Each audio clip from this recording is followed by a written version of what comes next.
Méditation du 7 juillet. Ira ou il n'ira pas? Vous me chercherez et vous me trouverez, et là où je serai, vous ne pouvez venir. Jean 7, le verset 37. En découvrant la première partie du texte d'aujourd'hui, vous me chercherez, mais vous ne me trouverez pas. La citation bien connue dans le monde religieux de Jérémie 29, le verset 13 m'est venue à l'esprit. Vous me chercherez, vous me trouverez, car vous me chercherez de tout votre cœur. Ensuite, en ce qui concerne la deuxième partie du texte d'aujourd'hui, là où je serai, vous ne pouvez venir. Je n'ai pas pu m'empêcher de penser à Jean 14, le verset 3.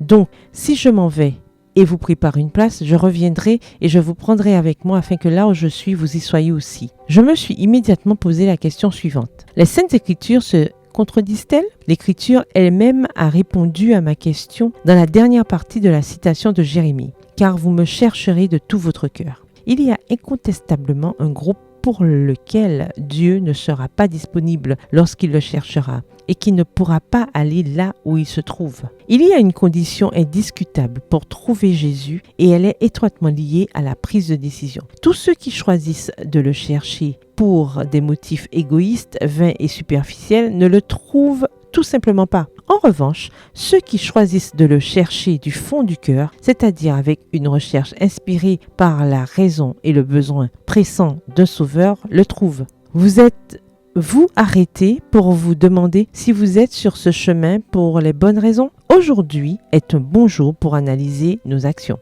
Jésus dit aux pharisiens, « Là où je vais, vous ne pouvez pas aller. » En revanche, il dit aux disciples, « Afin que là où je suis, vous y soyez aussi. » Cela soulève une autre question. Dieu choisit-il ses favoris et décide-t-il de qui ira et de qui n'ira pas? Ce n'est certainement pas le cas, mais c'est nous-mêmes qui, par nos actions, nous plaçons d'un côté ou de l'autre. Les scribes et les pharisiens ont coupé toute possibilité pour eux de rencontrer Jésus, alors qu'il était sous leurs yeux. Chers amis, la bonne nouvelle, c'est qu'aujourd'hui, vous et moi, nous pouvons encore nous saisir de la promesse de Jérémie. Si en évaluant les raisons qui vous poussent à chercher Dieu, vous en trouvez une erronée, ouvrez votre cœur au Seigneur et dites-lui que vous voulez sa présence pour les bonnes raisons. Les raisons qui nous poussent à le chercher aujourd'hui détermineront si nous verrons sa face pour la vie ou pour la mort lors du jugement dernier.